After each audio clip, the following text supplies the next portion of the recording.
누가복음 9장 51절에 가서 보면 우리 예수님께서 공생의 3년 6개월 동안의 그 공생의 마지막 6개월을 예루살렘을 향해서 가시는 그런 여정을 이루시겠다고 예루살렘을 향해 눈을 고정하시는 그런 모습이 기록이 되어 있습니다.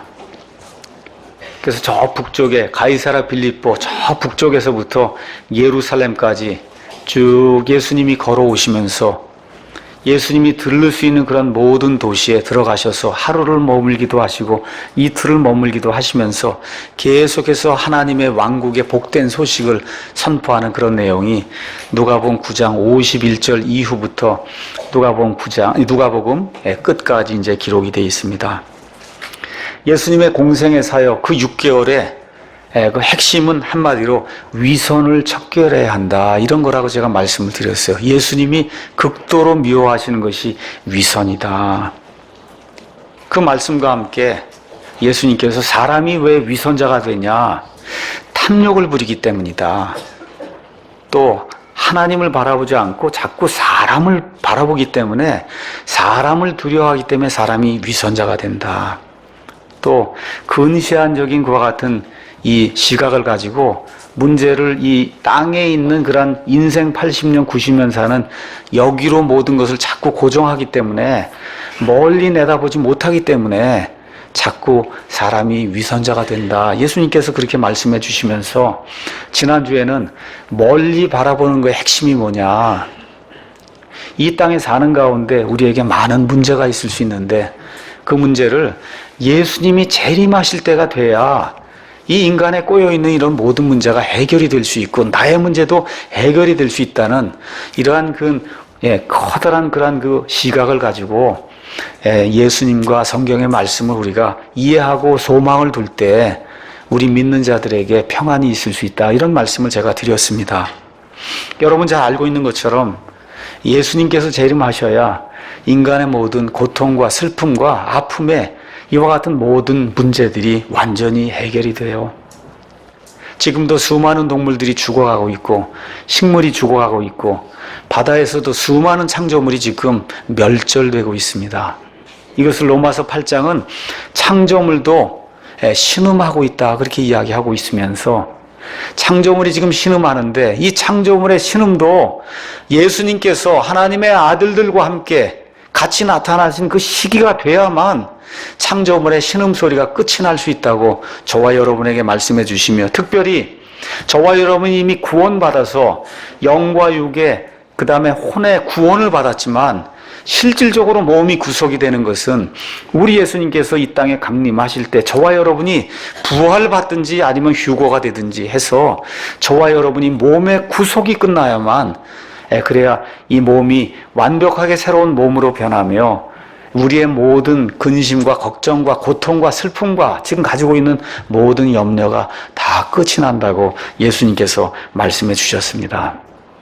근데 우리 성도들이 해야 될 일은 그와 같은 그 영광스러운 그와 같은 재림을 그냥 손 놓고 그냥 기다리는 것이 아니라 저와 여러분이 시대의 징조를 분별하고 어떻게 살아야 될 것인가를 잘 생각해 보며 조용히 할 일 하면서 기다려야 된다. 성경이 그 이야기를 하는 것을 제가 말씀을 드렸어요. 그래서 제가 여러분 성도 한 사람 한 사람이 온전하게 하나님 앞에서 내가 거룩한 그런 삶을 살고 있는가 늘 점검을 하고 올바르게 가정생활하고 있나, 올바르게 교회생활하고 있는가, 또 저와 여러분이 사회에 나가서 사회생활 하는데 사회의 한 구성원으로 정말 저와 여러분이 올바르게 생활하고 있는가, 이런 것들을 늘 점검하면서 예수님의 이 구속받은 그런 성도로서 합당한 그런 삶을 살아야 되겠다 이렇게 말씀을 드리고, 또 우리가 이제 각 개인이 이렇게 모여서 교회를 형성하고 있어요.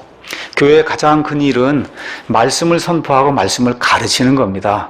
그래서 목사나 교회 리더들이나 또 아이들을 가르치는 교사나 이런 분들이 정말 하나님의 말씀을 귀중히 여기고 소중히 여기며 이 말씀을 제대로 선포하고 가르치는가, 이 일을 우리가 늘 점검하고 훈련해야 될 사람 훈련하고 교육해야 될 사람 교육하며, 그러며 예수님께서 맡겨주신 또 선교, 전도, 이와 같은 일에 매진을 해야 되겠다고 제가 말씀을 드렸습니다.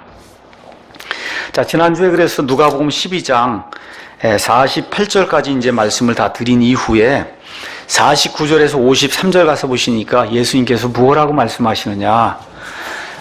내 복음이 들어가게 되면 그러면 반드시 분열이 생긴다. 그러니까 옳고 그른 것이 이렇게 들어가게 되면 반드시 옳은 것과 그른 것 사이에 분열이 생긴다는 거예요. 빛과 어둠이 동시에 존재할 수가 없다는 겁니다. 어둠 속에 예수 그리스도의 복음의 밝은 빛이 들어가면 반드시 분열이 된다는 거예요. 나뉜다는 겁니다. 참과 거짓이 같이 존재할 수가 없다는 거예요. 그래서 예수님께서 이 땅에 오신 목적이 뭐냐? 나누기 위해서 왔다.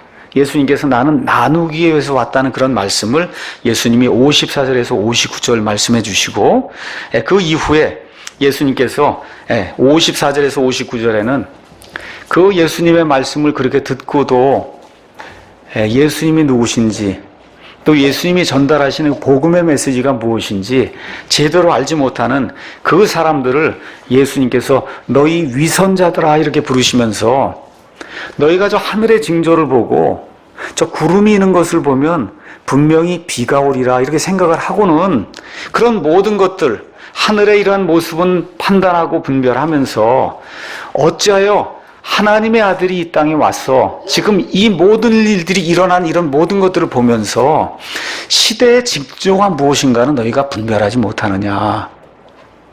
이런 사람들을 예수님께서 위선자라고 질투해 가시는 그런 내용이 그 안에 이제 기록이 되어 있습니다. 그 이후에 13장으로 넘어와서 1절에서 10절에는 예수님께서 이렇게 어느 면에서 간절하게 위선을 버리고 돌아와야 된다는 말을 하는데도 문제를 지금 다른 데로 돌리는 사람이 나타난 거예요. 예수님께 와서 예수님, 이 빌라도가 갈릴리 사람들 몇 명을 죽였습니다 하면서 지금 예수님은 각 사람이 위선을 버리고 각 사람이 회개하고 돌아와야 된다는 말씀을 하고 있는데 지금 다른 사람들 이야기하고 있는 거예요. 저 사람들 저거 죽은 거 보니까 저 사람들이 좀 극심한 죄인이 아닙니까 하고 초점을 자기가 아니라 다른 사람들에게 돌리는 그런 사람들을 향해서 예수님께서 그 죽은 갈릴리 사람들이 죽지 않고 남아있는 모든 갈릴리 사람들보다 더 죄인이었기 때문에 그 사람들이 죽은 걸로 생각하냐? 아니다. 너희도 회개하지 않으면 그 사람들처럼 멸망한다. 예수님 그렇게 말씀해 주세요. 또 예수님께 어떤 사람들이 무엇라고 이야기하느냐? 이 예루살렘에 있는 이 실로암 망대가 무너져서 18명이 죽었습니다. 예수님께서 이 망대가 무너져서 깔려 죽은 저 18사람이 예루살렘에 거하는 모든 사람보다 더 악한 죄인이었기 때문에 그들이 죽은 줄로 생각하냐? 문제를 다른 사람들에게 돌리지 말고 너희 문제로 보고 생각을 해야 된다. 너희도 회개하지 않으면 그와 같이 멸망한다고 하는 이런 놀라운 말씀을 예수님께서 이제 해주십니다. 이것이 끝난 다음에 예수님께서 6절에서 10절에 열매 맺지 못하는 무화과 나무의 비유를 들면서 3년 동안 거름을 주고 그 무화과 나무가 열매를 맺도록 기다렸는데 아무 열매도 맺지 못했다는 거예요.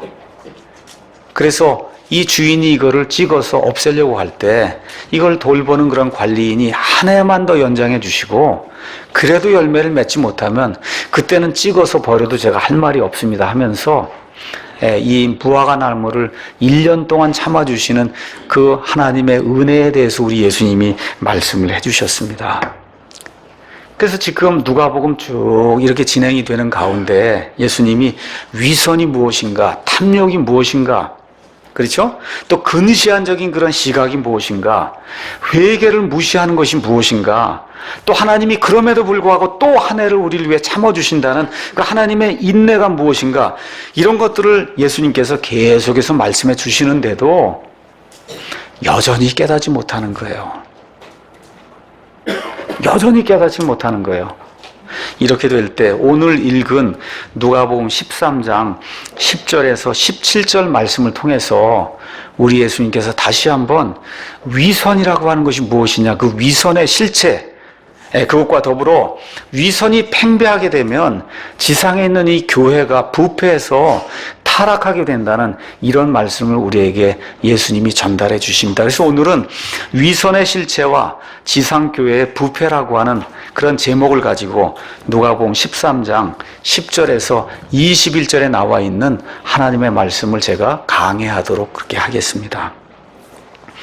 먼저 사건의 배경을 여러분에게 이제 잠시 말씀을 드리겠습니다. 10절 가서 보니까 예수님께서 1년을 더 참겠다고, 다시 말씀드려 회개하지 아니하고 위선과 탐욕을 부리는 이 사람들 하나님께서 다시 한번 참아주시겠다고 이 말씀을 한 이후에 여전히 이 사람들이 이 말씀을 깨닫지 못하니까 10절에 그분께서 안식일에 회당들 중에 하나에서 가르치시더라. 그래서 예수님께서 이들에게 다시 한번 교훈을 주시기 위해서 이스라엘 사람들의 그 회당에 들어가셔서 가르치는 그런 내용이 그 안에 기록이 되어 있습니다.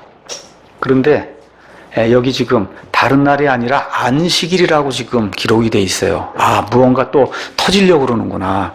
그렇죠? 지금 안식일 얘기가 이렇게 나오면 무언가 지금 터지려고 그러는 거예요. 이 종교적인 그런 습관에 이렇게 매여 있는 이런 사람들은 말 그대로 그들에게 내려진 것 같은 전통, 그렇죠? 어떤 그들에게 주어진 규정, 하여튼 이거 어기면 안 되는 걸로 지금 생각을 하고 이 모든 가치를 하나님보다 더 위에 두고 있는 이런 실정이기 때문에 예수님께서 안식일날 가르치시면서 무엇인가를 하려고 하는 그런 내용이 이 안에 기록되었음을 저와 여러분이 이 구조를 통해서 이제 금방 알 수가 있습니다. 누가복음에서 6장 가서 보시면 1절에서 5절, 또 6절에서 11절 등에 가서 보시면 안식일에 어떤 일들이 이루어졌고, 그래서 예수님께서 안식일 문제를 어떻게 다루시는가 이미 두 차례 강력하게 안식일의 의미가 무엇인가를 예수님께서 가르쳐 주시고, 다시 한번 오늘 안식일의 의미가 무엇이고 위선이 무엇이고 하나님이 원하시는 그 사람에게 원하시는 그 속중심의 변화가 무엇인가, 이거를 예수님이 다시 한번 보여주시려고 안식일날 무슨 일을 시작하시는구나 이렇게 기억하면서 하나님의 말씀을 쭉 보도록 하겠습니다. 거기 가서 이제 말씀을 가르치는데 11절 가서 보니까 보라 18해 동안이나 병약하게 하는 영에 붙잡혀 몸이 다 구부러지고 전혀 몸을 들지 못하는 한 여자가 있더라. 이렇게 기록이 되어 있습니다. 어떤 여인이 회당에 들어왔는데 키가 굉장히 작은 여인이 들어온 거예요. 이스라엘 사람들이 이렇게 키가 큰 민족이 아닙니다. 여자들 같으면 1m 50, 그 당시 영양이 그렇게 좋지 않은 상태였으니 1m 50, 1m 40 뭐 이 정도 되는 그런 상태인데 몸이 구부러졌으니 키가 그저 한 1m 정도나 되는 어떤 여인이 지금 회당 안으로 지금 들어오고 있어요. 근데 가서 보니까 18년 동안이나, 자그마치 18년 동안이나 병약하게 하는 그런 영에 사로잡혀서 몸이 구부러진 그와 같은 여인이 지금 들어왔다는 거예요. 몸이 굽어지고 시간이 지나면서 점점 몸이 휘어져서 가서 보니까 전혀 몸을 들지 못했다는 겁니다. 그러니까 몸이 90도로 기울어진 거예요. 여러분 이해하시겠죠? 몸이 지금 90도로 기울어진 키가 1m 정도뿐이 안 되는 그런 여인이 그 앞에 지금 들어오게 된 겁니다. 근데 태어날 때부터 이 여인의 몸이 이렇게 굽어진 게 아니라 18년 동안 병약하게 한 영에 들렸다고 하니까 처음에 태어날 때는 올바로 태어났는데 시간이 지나면서 이와 같은 그 영의 침입을 통해서 이 여인이 마귀의 공격을 통해 18년 동안 몸이 굽어서 어떻게 됐냐? 땅만 보고 사는 그런 사람이 됐다는 거예요. 여러분 90도로 이게 굽어지면 어떻게 특별한 일이 없는 한은 하늘은 바라보지 못하고 땅만 바라보는 키가 매우 작은 그런 여인이 지금 들어왔다는 겁니다. 근데 그 여인의 태도가 굉장히 중요해요. 18년 동안 하나님께 얼마나 기도와 간구를 했겠어요. 그렇잖아요? 아버지, 제가 지금 몸이 이렇게 굽어져서, 몸이 지금 90도로 굽어져서 하늘을 볼 수 없는 그런 상태에 있습니다 하고 얼마나 기도했겠어요. 저와 여러분 18년 동안 어떤 병이 있어서 몸이 굽어지고 아프면 얼마나 하나님께 기도를 했겠어요. 그렇죠? 그렇게 간구하고 기도했는데도 불구하고 소위 하나님의 응답이 있습니까? 없습니까? 없어요. 그런데 없는데도 불구하고 이 여인이 하나님께 전혀 화를 내지 않고, 그리고 하나님께 예배를 드리려고 이스라엘 사람들이 하루 구별해 놓은 그 안식일에 지금 회당에 지금 들어와서 하나님께 기도하고 하나님께 예배하는 그런 모습이 이 안에 기록이 되어 있는 거예요. 얼마나 신실합니까, 여러분? 여러분 몸이 굽어서 지금 90도가 돼서 잘 걸어 다니지도 못할 그런 지경에 있는 사람이 지금 회당에 나와서 하나님께 이것에 대해 전혀 불평불만하지 않고 기도한다는 거, 예배드리러 나왔다는 거 얼마나 놀라운 일이에요. 이 18이라고 하는 그 숫자가 큰 의미를 가지고 있어요. 6이 3개가 있는 겁니다. 6이 보통 사람의 숫자다. 7은 하나님의 숫자고 그렇게 이야기하는데 6이 하나가 아니라 지금 3개가 있는 거예요. 그러니까 어떤 영적인 의미로는 사람으로선 당할 만큼 다 당했다는 거예요. 18년 동안 당했으니 얼마나 어려움을 겪었느냐 하는 것이 이 숫자를 통해서 지금 나와 있는 겁니다. 말씀을 어제 준비하면서 이 여인의 이와 같은 모습을 보게 될 때 제가 좀 눈물이 나오더라고요. 야, 정말 18년 동안 이렇게 병들어 아프면 내가 과연 이렇게 신실하게 하나님께 예배드리러 올 수 있을까? 불평불만하지 않고 그래도 하나님께 감사하다고 여기 기도하러 오고 헌금도 하고 정말 하나님 감사합니다 하고 그러고 나올 수 있을까? 그런 생각이 들면서 정말 이 여인의 그 당시의 상황이 어떤 것인가 하는 것이 머릿속에 이렇게 각인이 되더라고요. 그때 예수님께서 그녀를 보시고 그녀를 불러 그녀에게 이르시되 여자여 내가 너의 병약한 것에서 풀려났느니라 이렇게 말씀해 주세요. 예수님은 지금 회당에 가르치러 가셨어요.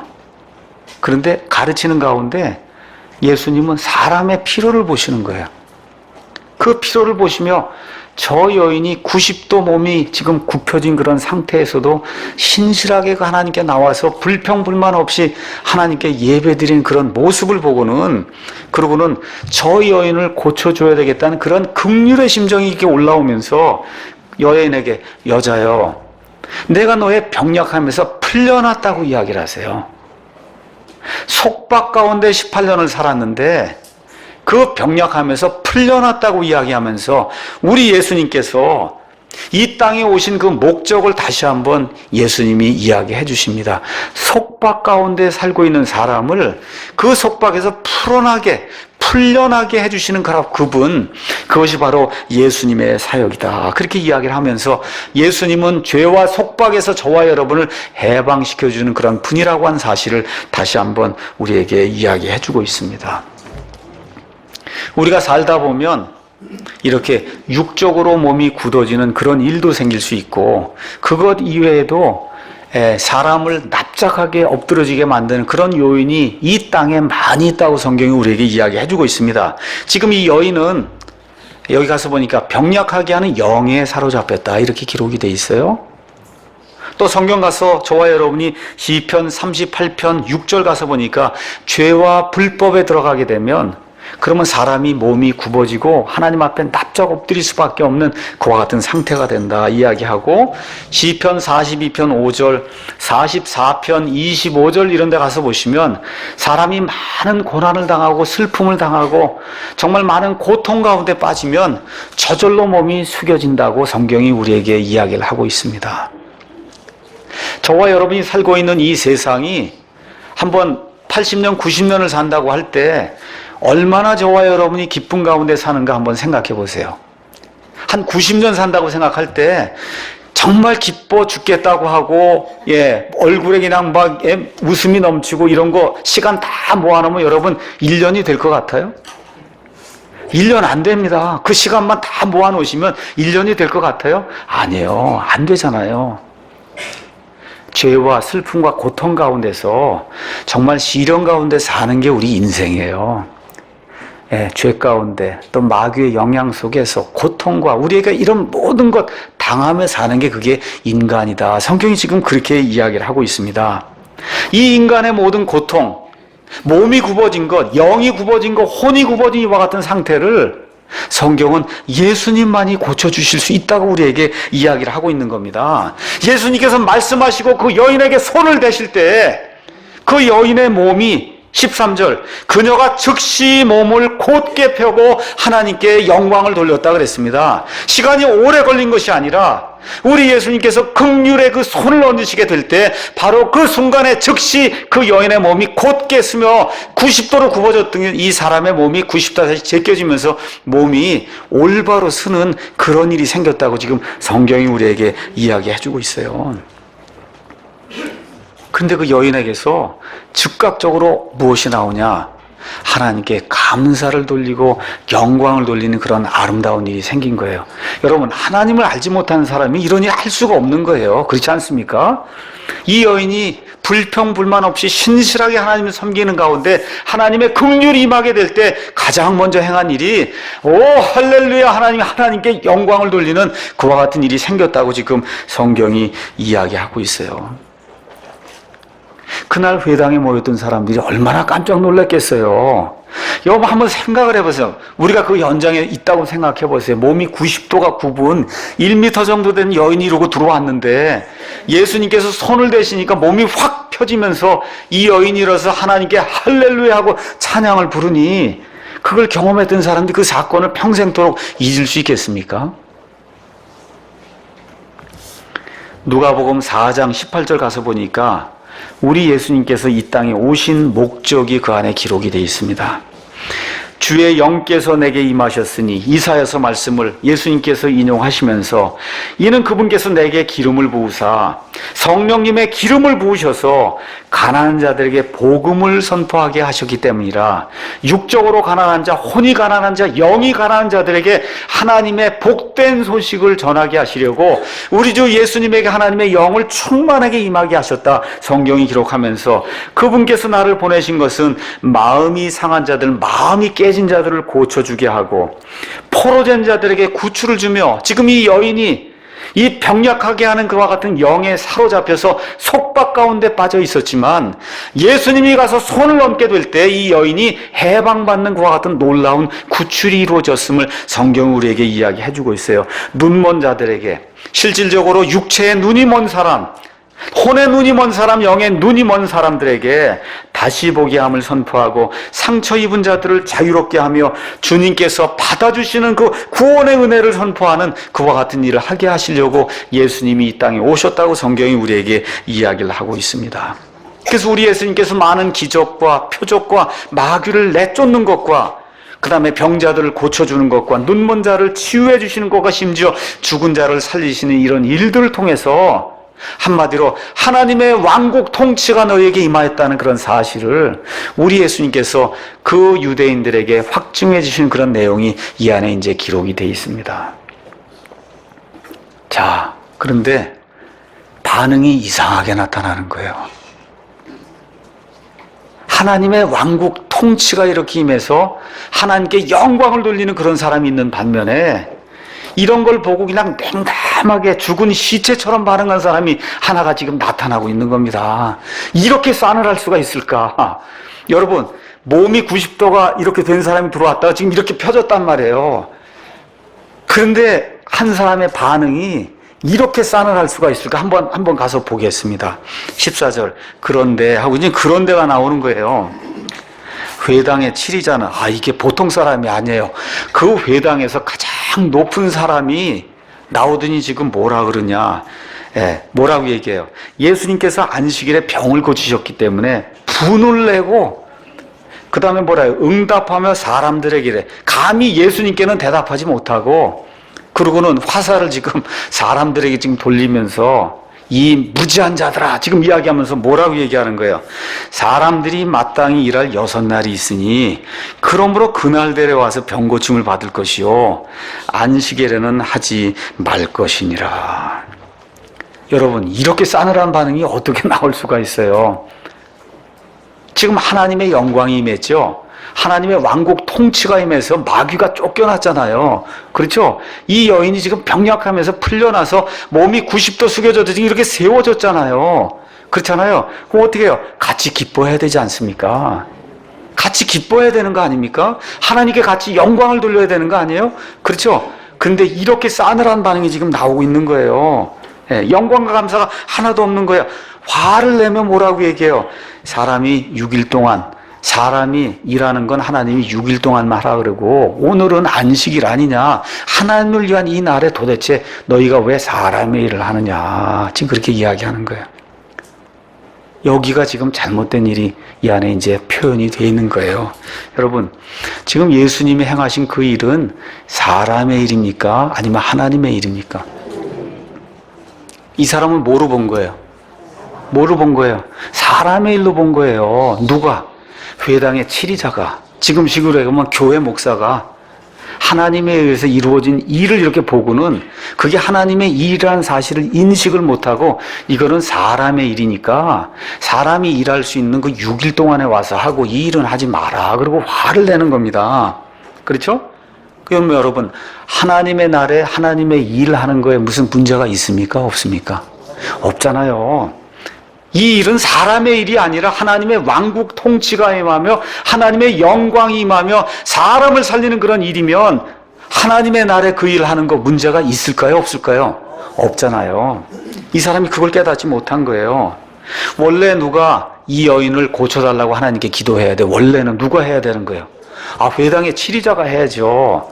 거기 맡은 목사잖아요. 쉽게 얘기하면 그 사람이 그냥 주야로 그 여인을 위해서 기도해야 되는데 지금 기도했겠죠, 이 사람도 물론.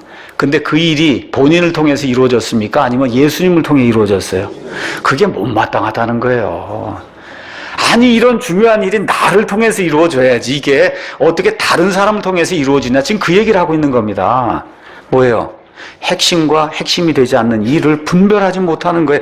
누굴 통해서 이루어지면 무슨 상관이 있어요? 예수 그리스도의 복음이 꼭 우리 교회를 통해서 우리 목사를 통해서만 이루어져야 됩니까? 이 복음 선포가? 어떤 사람 구원받는 게 꼭 우리 교회 성도들 통해서만 이루어져야 돼요? 아니잖아요. 그렇죠? 누구를 통해서 그 사람이 구원을 받든지 우리가 해야 될 일은 하나님께 할렐루야 하고 하나님께 영광을 돌리면 되는 건데 꼭 내가 하지 않으면 그 일이 잘못됐다고 이야기하는 게 이게 문제가 생기는 거예요. 자, 여인을 속박 가운데 묶은 그와 같은 줄이 있는데 그 줄은 그 여인의 몸만 묶었어요. 그 여인의 영과 혼은 묶지 못했습니다. 그런데 이 종교 지도자의 이 혼과 영을 묶어놓은 그와 같은 속박의 줄은 몸은 묶지 않았어요. 말은 맘대로 하고 몸이 올바로 섰는데 뭘 묶었어요? 이 사람이 영과 혼을 묶어서 옳고 그른 것을 판단하지 못하는 사람으로 만들어 놓은 거예요. 그래서 우리 예수님께서 누가복음 12장 바로 옆에 57절에 참으로 또 어찌하여 너희가 너희 스스로 무엇이 옳은지 판단하지 아니하느냐. 무엇이 옳은지 무엇이 그른지를 판단하지 못하면 몸은 성하게 섰어도 영과 혼이 마귀가 가져다 그런 줄에 매여 있다는 겁니다. 영과 혼이 90도 꺾여서 위를 바라보지 못한다는 거예요. 이런 사람이 진짜 슬픈 사람이라고 하나님께서 우리에게 말씀해 주시는 거예요. 왜 그럼 이 사람이 이렇게 됐냐? 전통과 자기 생각을 하나님의 말씀 위로 두는 거예요. 전통과 자기 생각이, 자기의 고정관념을 하나님의 말씀 위로 두다 보니까 그러니까 이 생각 속에 갇혀서 하나님이 정말 원하시는 그 일을 보지 못하는 그런 사람이 됐다. 이것이 예수님이 말씀하시는 위선자라는 겁니다. 위선자. 예수님께서 말씀하신 위선자가 바로 그것이다. 성경이 이야기를 하고 있습니다. 자, 내가 하는 일이 정말 하나님을 위하는 일인가? 아니면 나를 위하는 일인가? 한번 저와 여러분이 오늘 아침에 이런 말씀을 들으면서 정말 나는 회당의 치리자와 같은 그런 생각으로 믿음 생활하고 교회 생활하는 것은 아닌가? 한번 저와 여러분이 반성을 한번 해보셔야 돼요. 이 위선자야. 예수님 말씀하시는 거예요. 이 위선자야. 겉과 속이 다른 사람아. 내가 몸은 성해도 영과 혼이 완전히 90도 꺾여서 하나님의 마음은 전혀 알지 못한다. 예수님이 그렇게 이야기해 주는 겁니다. 말은 하나님을 위한다고 하는데 하나님을 위한다고 하는데 실제로 나오는 게 이 사람처럼 위선이 되면 예수님이 그걸 가장 미워하신다고 예수님께서 말씀해 주시는 거예요. 누가복음 12장 2절에 우리 예수님께서 뭐라고 말씀하시느냐? 덮어둔 것 중에서 드러나지 아니할 것이 없고 회당의 치리자로 이렇게 가서 보니까 옷을 근엄하게 입고 이렇게 보니까 멋있게 생겼어요. 그런데 속에 있는 게 드러난다는 겁니다. 속에 있는 게 드러나요. 숨겨둔 것 중에서 알려지지 아니할 것이 없나니 그러므로 무엇이든 너희가 어둠 속에서 속삭속삭해서 말한 것이 빛 가운데서 들리고 너희가 골방에서 귀에 대고 말한 것이 지붕 위에 공포가 되는 그런 일이 하나님께서 속중심을 판단하실 때 나타난다. 예수님께서 이야기하며 특별히 하나님의 일이 나타나게 될 때, 영광이 나타나게 될 때 이런 위선자들의 마음의 상태가 말을 통해서 드러난다고 우리 예수님께서 말씀해 주십니다. 그러면서 예수님이 뭐라고 구체적인 신뢰를 들어서 이야기하느냐. 15절 16절 가서 보니까 주께서 그때 그에게 응답하여 이르시되, 여긴 예수님이라고 얘기하지 않으세요. 예수님이라고 얘기하지 않고 누구래요? 주께서, 주가 누구예요? 여호와 하나님이라는 거예요. 예수님께서. 주께서 그때 그 위선자에게 응답하여 이르시되, 너 위선자여, 너희 각 사람이 안식일에 자기 소나 나귀를 외양간에서 풀어서 끌고 가서 물을 먹이지 아니하느냐. 그러면 보라, 아브라함의 딸인 이 여자가 18해 동안 사탄에게 매여 있었으니 안식일에 이 결박에서 그녀를 풀어주는 것이 마땅하지 아니하냐 하시니라. 이거 누구 말씀이에요? 여호와 하나님의 말씀이세요. 인간 예수님의 말씀이 아니고 여호와 하나님. 그래서 성경이 여기 주라고 기록을 하고 있는 거예요. 주님이 뭐라고 말씀하세요? 너희가 짐승을 살리기 위해서 안식일에도 풀어다가 물 주지 않냐. 그렇죠? 그러면 짐승보다 더 귀한 이 여인이 자그마치 18년 동안 말 그대로 사람으로서 겪을 수 있는 가장 긴 기간, 이 기간 동안 사탄의 영에게 매여서 시달림을 당했는데, 그러면 이 여인에게, 특히 오늘이 안식일이면 안식일에 이 여인에게 안식을 주는 것이 맞지 않느냐고 예수님이 말씀하시는 겁니다. 여러분, 예수님이 다른 날 고쳐도 문제가 될까요? 안 될까요? 그 여인 지금 18년 알았는데 한 닷새 있다 고쳐도 문제가 됩니까? 안 됩니까? 열흘 있다 고쳐도 무슨 문제가 있어요? 근데 예수님이 왜 굳이 안식일을 택하셨느냐? 왜 그래요? 안식일의 참된 의미가 뭔가를 안식일 날 가르쳐 줘야만, 그래야 이 종교인들이 깨질 수 있기 때문에 우리에게 예수님께서 굳이 안식일을 택하셔서, 그래서 사람을 살리러 온 것이 내 목적이라고 우리 예수님이 말씀해 주시면서 죄와 사망의 결박 속에 살고 있는 이 사람들을 구원해서 이들을 그 속박에서 풀어내기 위해서 내가 왔다는 해방의 메시지를 우리 예수님이 이 사람들에게 전달해 주고 있는 겁니다. 그럼 이 회당의 7이잖아. 같이 있던 그 옆에 있던 그 사람들의 잘못이 뭐냐. 몇 가지 제가 말씀을 드릴게요. 첫째는 사람을 짐승보다 못하게 여긴 거예요. 그렇지 않습니까, 여러분? 사람을 짐승보다 못하게 여긴 거예요. 짐승은 안식일에도 풀어서 물을 주고 먹을 걸 주고 그러려면 일을 해야 되면 안식이 깨지지 않습니까? 그래도 그거 하고는 아무 죄책을 느끼지 못하고, 그렇죠? 하나님의 영께서 긍휼히 여기는 심정을 가지고 그 사람을 살린 걸 볼 때 그분과 그 일을 행하는 그와 같은 이 사건을 놓고 예수님을 정죄하는 이런 모습이 나오게 돼요. 여러분, 사람과 짐승은 큰 차이가 있습니다. 성경은 분명하게 사람은 하나님의 형상으로 지어졌다, 그렇게 이야기를 해요. 영원한 불멸의 혼을 가지고 있는 그런 존재다. 형상은 똑같이 박아놨다는 거예요. 여러분, 똑같이 박아놨다는 거예요. 그러니까 저와 여러분 안에 하나님의 본성이 들어있다는 거예요. 이게 지금 죄 때문에 깨져서 저와 여러분이 그 본성에 참여할 수 없는데, 저와 여러분이 예수님을 구원자로 영접하게 될 때 그 하나님의 본성에 참여하는 그런 특권을 주시는 게, 그게 구원이다. 성경이 우리에게 이야기해주고 있는 겁니다. 그러니까 저와 여러분이 교회에서 무슨 일을 할 때, 어떤 문제가 발생을 할 때 쓸데없는 전통, 아니면 형식, 아니면 교단의 가르침, 교회의 가르침, 이런 것들이 사람을 얽어매면 그 얽어매는 속박의 줄에서 풀어주는 것이 저와 여러분이 해야 될 일이라고 성경이 이야기해주고 있는 겁니다.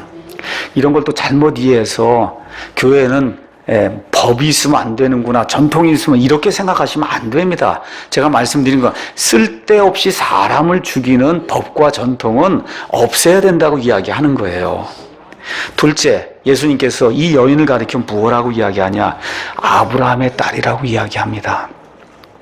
1차적으로는 유대인이라는 얘기예요. 근데 여기 나와 있는 거, 이 여인이 유대인이기 때문에 하나님이 구원해 주신 게 아니에요.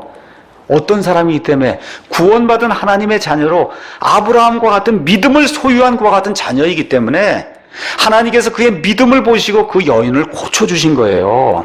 그럼 영적인 상태로 볼 때 구원받은 여인입니다. 구원받은 여인, 구원받은 사람도 마귀의 영향하에 있을 수 있음을 성경이 우리에게 보여주고 있습니다.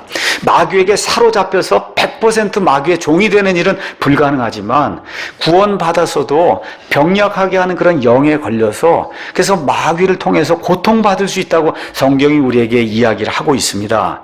그래서 고린도후서 12장 7절 같으면 가서 보니까 사도 바울도 심지어 사탄의 메신저 사탄이 와서 그를 치게 될 때 많은 고통을 당했다는 그런 말씀이 우리에게 기록이 되어 남아 있습니다. 그래서 이런 것들을 기억하면서 모든 병이 마귀가 주는 그런 병은 아니지만 어떤 병은 마귀의 영향하에서 믿는 자들도 그러한 병을 당할 수 있다. 어려움을 당할 수 있다. 이런 것들은 이제 기억하시면 됩니다. 세 번째 우리가 판단해 봐야 될 것은 마귀는 사람을 가두는 일을 한다는 거예요. 매어 놓는 거. 이렇게 결박을 시킨다는 거예요. 예수님 뭐예요? 예수님은 해방을 시켜주는 분이라는 겁니다. 그 성경 전체가 이야기하는 핵심이 뭐냐? 사람을 얽어매는 존재가 있고 사람을 얽어맨 그 석박에서 풀어주는 존재가 있다는 거예요. 지금 그 예수님이 가시기만 하면 속박에서 풀려나는 일이 있다는 겁니다. 사람이 무지 가운데 살다가 예수님의 복음만 들어가면 그러면 문명이 발전하게 되고 경제가 부흥하게 되고 예수님의 올바른 것이 들어가면 모든 것이 부흥을 하는 그런 일이 생긴다고 성경이 우리에게 이야기하고 있어요. 그래서 우리 예수님이 다시 한번 마가복음 2장 27절에서 28절 말씀을 우리에게 상기시켜주고 있습니다. 잘 들으세요. 사람이 안식일을 위해 존재하는 게 아니라 안식일이 사람을 위해 존재한다. 이 교회나 목사가 존재하는 이유는 사람을 살리기 위해 존재하는 거예요. 교회나 목사를 위해서 사람이 존재하는 게 아닙니다. 저와 여러분의 사역이 사람을 살리기 위해서 존재해야 돼요. 우리의 사역을 굴러가기 위해서 사람이 필요하면 안 된 거예요.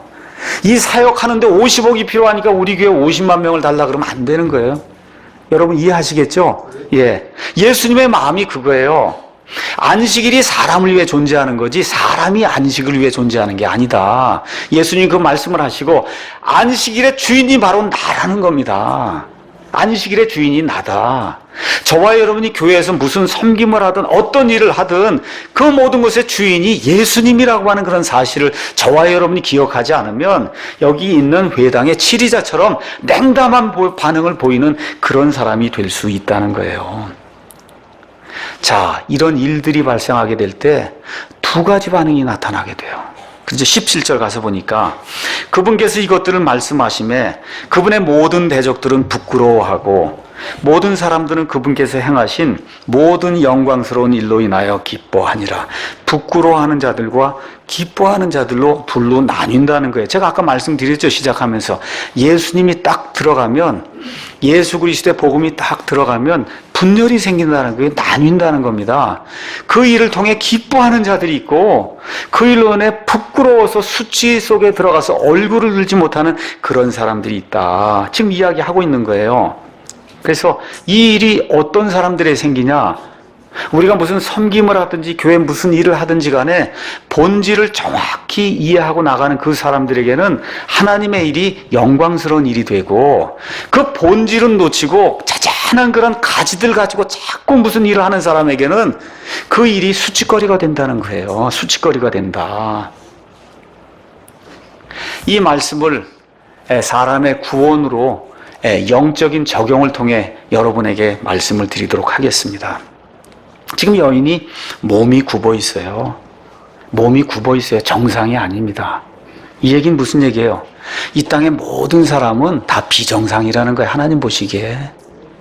비정상인 사람만 고침을 받을 수 있어요, 여러분. 예수님이 고쳐주시는 사람은 비정상인 사람만 고쳐줘요. 죄인만 고쳐주십니다. 제가 죄덩어리입니다 하고 하나님 앞에 이 겸손한 그런 마음으로 나오고 내가 죄인이라는 사실을 인정하는 사람만 죄병을 고쳐주세요. 우리 예수님께서. 이 여인이 몸이 굽어져서 90도가 굽어져서 땅만 보고 살았어요. 그렇죠? 죄로 인해 이 땅에 사는 모든 사람은 모든 것 땅의 것만 생각한다. 성경이 그렇게 이야기하고 있는 겁니다. 그래서 성경이 뭐라고 이야기하냐? 사람과 짐승의 차이가 있다는 거예요. 여러분, 모든 짐승은 다 어디만 보고 살아요? 땅만 보고 삽니다. 네 발해서 다 어디만 보고 살아요? 땅만 보고 살게 돼 있어요. 유일하게 사람만 하나님이 이렇게 세워주셔서 어딜 보고 살 수 있게 해주셨어요? 하늘 보고 살 수 있도록 하나님이 만들어 주셨어요. 하늘 보고 살 수 있도록. 근데 죄와 마귀와 육신의 속박에 갇혀 있다는 거예요. 이 여인이 지금 속박에 갇혀 있는 것처럼 이 사람들이 그런 상태에 다 갇혀 있다는 거예요. 이 문제가 누굴 통해서 해결이 됩니까? 누굴 통해서요? 예수님을 통해서. 그러니까 어떤 일이 생겨야 되냐? 예수님을 만나는 일이 생겨야 된다는 거예요. 예수님에 대해서만 들으면 소용이 없고 예수님을 만나야 된다는 거예요. 그 여인이 그날 회당에서 예수님과 눈이 반짝하고 이렇게 만나게 될 때 그 순간에 긍휼의 불꽃이 튀기면서 이 여인이 병에서 풀려나게 됐잖아요. 그렇죠? 예수님과 만나는 날이 저와 여러분의 생애에 한 날 있어야 되는 거예요. 그 날짜와 시간은 몰라도 됩니다. 다만 예수님과 만난 그 이후로는 내 모든 죄의 속박이 끊어지고 예수님의 은혜 때문에 내 행위와 상관없이 정말 하나님이 커져 주시는 그와 같은 긍휼로 말미암아 하나님의 그 천국 자리에 내 자리가 하나 마련되어 있다는 이런 사실이 내 속에 밀려오는 그런 감격으로 내 속에 확신이 차게 될 때 이 사람이 구원받는 겁니다. 이렇게 되니까 어떤 일이 생겨요? 주님께 영광을 돌리잖아요. 그 여인이. 맞습니까? 영광을 돌리니까 어떤 일이 생겨요? 옆에 있는 사람들이 찬양을 하잖아요. 그렇죠? 그래서 예수님께서 병을 고치는 그런 사례를 가서 보시면 대부분 다 이러한 형태로 예수님이 병을 고칩니다. 자, 여기까지는 이제 구원이니까 구원은 받았다고 자랑하는 분들이 이제 많은데 이제 이 이후가 문제예요. 이 이후 좀 이야기를 좀 한번 제가 솔직하게 이야기할게요. 몸이 펴진 다음에 또 땅만 보고 사는 사람이 있다는 거예요. 몸을 이제 펴서 이렇게 됐어요. 충분히 할 수 있는 능력이 됐는데도 이러고 사는 사람이 있다는 거예요. 죽을 때까지. 뭐예요? 구원은 받았는데 뭐만 생각해? 땅의 일만 생각하고 사는 사람이 있다는 겁니다. 그러니까 지금 여기 나와 있는 말씀은 구원에 대한 말씀이고 성화에 대한 말씀으로 잘 적용을 저와 여러분이 하셔야 돼요.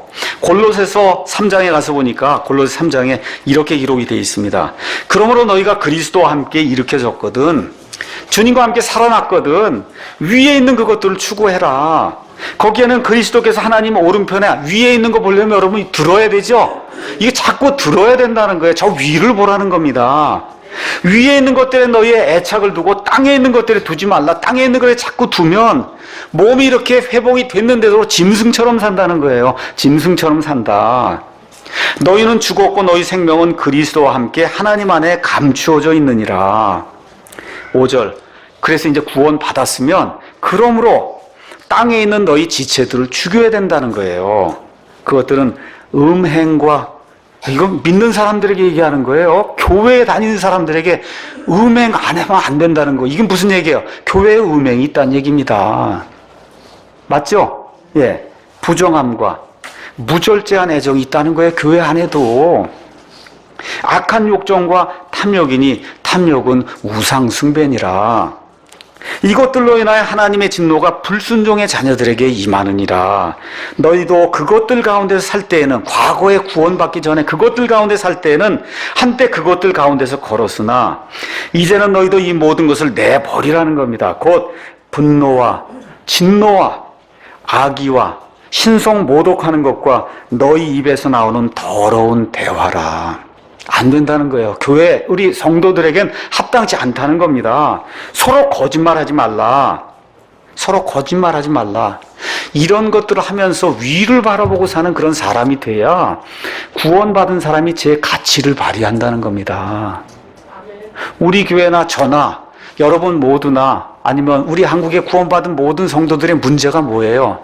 예수님이 이렇게 펴도록 이렇게 해서 만들어준 능력이 있는데 능력이 있어요. 이거 펼 수 있는. 구원 받았으니까 하나님의 영이 들어오셨으니까 펼 수 있는 능력이 있음에도 불구하고 자꾸 이렇게 구부리고 사는 거예요. 이거를 고쳐야 된다고 우리 예수님께서 말씀해 주시는 겁니다. 그래서 목사와 교회 무슨 일을 해야 되냐? 사람을 살려야 돼요. 그걸 구원시키는 일입니다. 그런데 모든 사람을 살리는 건 불가능해요, 교회가. 왜 그래요? 자기 뜻대로 이렇게 자꾸 땅만 보겠다고 하는데 어떻게 목사가 살려요? 못 살립니다, 이거는. 여러분, 목사와 교회는 이 사람 못 살려요. 어떤 사람을 살릴 수 있냐? 영적으로 굽어진 거 하나님의 말씀을 통해 목사와 교회가 살릴 수 있어요. 그렇지만 그 이후에 자꾸 자기 몸을 구부리는 것은 그건 목사와 교회가 살릴 수 없습니다. 그래서 본질적으로 옳은 것은 목사와 교회가 구해낼 수 있어도 구원받은 사람이 자꾸 땅만 보고 살겠다고 하면 그건 구해낼 수가 없는 거예요. 이 이야기가 바로 그 이후에 18절, 19절 말씀을 통해서 나오기 시작하는 겁니다. 하나님의 왕국, 하나님의 통치가 임한 그런 사람들에게 악한 일이 발생할 수 있다. 그때 그분께서 이르시되, 이 모든 것 한 이후에 예수님이 말씀하시는 거예요. 하나님의 왕국은 무엇과 같으냐? 내가 그것을 어디에 비길까? 하나님의 왕국 통치가 임하는 거예요. 하나님의 사람들이 생겨나는 이런 일들, 이걸 뭐에 비겼냐? 그것은 마치 어떤 사람이 가져다가 자기 정원에 뿌린 겨자씨 한 알과 같으니라.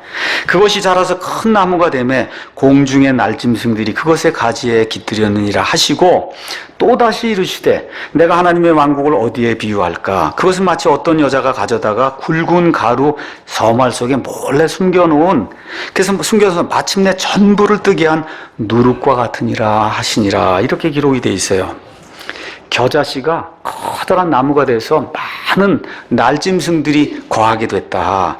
누룩이 요만한 게 이 가루 서말 속에 이렇게 들어가서 전체 가루를 뜨게 했다는 그런 내용이 나옵니다. 대부분의 교회나 목사들이 이제 그 해석은, 이제 하나님의 왕국이, 교회가 이제 확장이 쭉 되면서 세상을 다 정복해서 그래서 기독교 세상이 되고 기독교 국가가 되는 게 이 말씀이다, 이렇게 지금 이야기를 하고 있어요. 특히 천주교회는 온 세상을 교회가 다스리게 되고, 이렇게 되면 교회가 다스린 세상이 천년왕국이 되고 그 모든 것을 그리스도의 대리자 교황이 다스린다 해서 천주교나 천주교에서 나온 그런 프로테스탄트 신학을 가진 이런 교회들에서는 대부분 성경을 이렇게 해석을 하고 있습니다. 근데 성경 전체를 해석하고 그 다음에 앞에 있는 그 꾸짖는 얘기를 하신 다음에 지금 이 얘기가 나오는 거잖아요.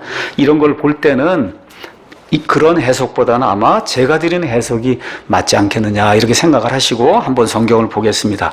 자, 성경 가서 보시면 누룩이 여러 차례 나와요. 누룩이 어디에 처음 나오냐?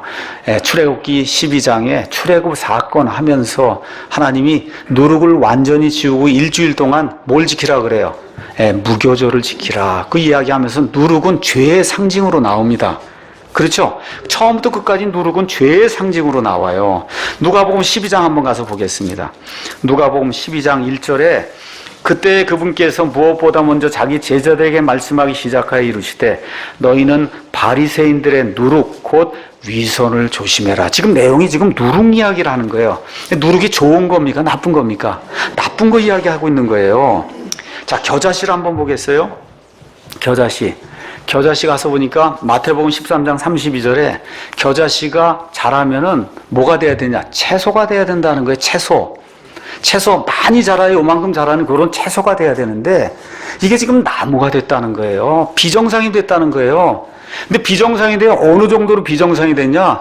무지무지 크게 큰 나무가 돼서 세상에 많은 날짐승들을 다 이렇게 숨겨주고 거처를 제공할 수 있는 그런 나무가 됐다는 겁니다. 그러니까 지금 가서 보니 뭔가 비정상적인 일이 하나님의 왕국 통치를 받는 사람들 가운데 생겨난다는 겁니다. 이 모든 것들을 종합해 볼 때 이 땅에 사는 동안 하나님의 왕국 통치가 임하는 이런 교회, 아니면 하나님의 백성, 이런 무리가 있는데 시작은 겨자씨처럼 조그맣게 시작이 되는 거예요. 겨자씨처럼 조그맣게 이렇게 시작이 되는데 결국 커지다가 예수님 재림하시기 바로 전쯤 가면 온 세상을 덮는 그와 같은 어떤 종교 단체나 어떤 종교 그룹으로 이렇게 변한다는 겁니다. 그런데 뭐가 들어와요? 누룩이 들어와서, 잘못된 그런 영향이 들어와서 잘못된 가르침들이 이 안에 들어오기 시작하면서 사람이 보기에는 엄청나게 뭔가 크고 온 세상을 덮은 것 같은데 실제로 하나님 볼 때는 온전한 사람이 별로 남지 않는 그런 무리로 전락을 한다. 예수님께서 그렇게 말씀해 주시는 것으로 이 말씀을 저는 그렇게 해석을 할 수 있습니다. 여러분 한번 구약시대에 이스라엘 백성 보세요. 아브라함 하나로 시작했죠. 그러다 이게 점점 커져갖고 지금 여기까지 왔는데 하나님의 왕국 통치가 그들에게 임했는데 가서 보니 지금 다 위선자만 남았잖아요. 누룩이 다 들어와서 그렇죠? 원래 하나님이 주신 모든 것들은 다 부패가 되고 뭐만 남아요? 지금 누룩으로 가득 찬 이런 종교 집단만 지금 남지 않았어요. 예수님의 12제자와 함께 지금 120명의 그와 같은 그 성도들이 교회, 초대교회를 시작해서 지금 교회가 온 세상을 덮었는데 여러분 한번 가서 한번 보세요. 얼마나 믿는 사람들이 있는가.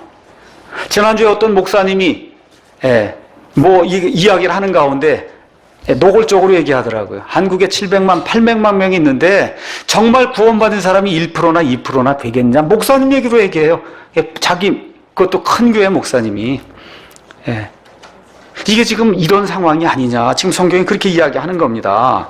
다시 말씀드려서 교회와 성도들이 아무리 큰 것 같고 해도 그 안에 마귀의 영향, 누룩이 들어오기 시작하면 그러면 아무리 교회가 크고 하는 일이 많아도 하나님 보시기엔 누룩으로 부풀려진 그런 일로 보인다는 겁니다. 그래서 로마서 14장 17에서 18절 가서 보니까 하나님의 왕국은 의와 화평과 기쁨이라 그랬어요. 이 안에 누룩이 들어오면 의라고 하는 게 뭐예요? 올바로 판단하는 거거든. 공의롭게 판단하는 거. 누룩이 들어오면 그 판단이 이루어지지 않는다는 겁니다. 그 다음에 누룩이 들어오면 어때요? 하나님의 교회 안에 기쁨이 사라지고 평강이 사라진다는 거예요. 이런 일은 하나님이 해서는 안 된다고 우리에게 이야기를 해주고 있습니다.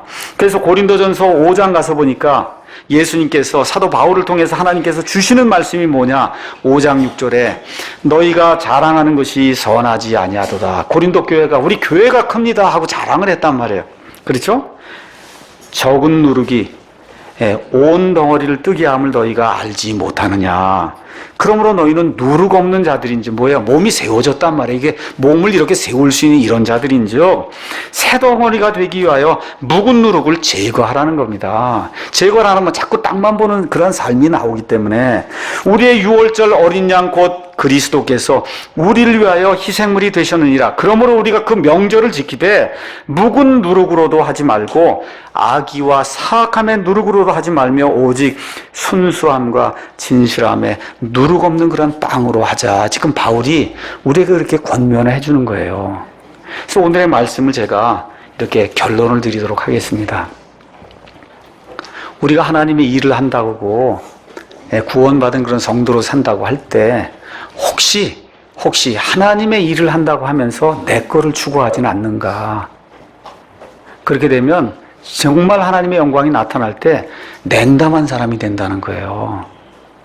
기뻐해야 되는데 냉담한 사람, 이건 문제가 있는 거죠. 그렇죠? 그런 사람이 되면 예수님이 너 위선자야 그런다는 겁니다. 너 위선자야. 여기에 들어가면 안 된다는, 위선자의 반열에 들어가면 안 된다는 거예요. 예수님 말씀하시는 게 그 이후에 예수님께서 인류 이런 역사를 쭉 조망해 보면서 겨자씨 하나 같은 그런 믿음을 가지고 이 교회가 이렇게 시작이 되는 가운데 맨 끝에 가면 온 세상이 교회로 뒤덮인다. 그런데 악한 영향들이 들어가서 잘못된 것들이 들어가게 되면 누룩으로 부풀리는 것과 같은 누룩 덩어리가 된다는 거죠. 이런 것은 하나님 보시기에 아무리 커도 소용이 없다. 이게 바로 회당 치리자와 같은 이 종교인들의 모습이라고 우리 예수님이 말씀해 주시는 거예요. 그래서 이런 것들을 기억하면서 사도 바울이 이야기한 것처럼 우리가 그 명절, 예수님의 그 유월절을 지키되 묵은 누룩으로도 하지 말고 악의와 사악함의 누룩으로도 하지 말며 오직 순수함과 진실함의 누룩 없는 빵으로 그 명절을 지키자고 사도 바울이 이야기한 것처럼 저와 여러분이 무슨 일을 하든지 순수함과 진실, 이걸 가지고 누룩이 없는 상태로 정말 예수님만 바라보고 옆에 있는 성도들을 세우기 위해서 하나님의 일이 온전히 설 수 있도록 하기 위해서 이 모든 일들을 감당하는 누룩 없는 하나님의 귀한 자녀들이 되기를 예수님의 이름으로 축원합니다. 기도하겠습니다.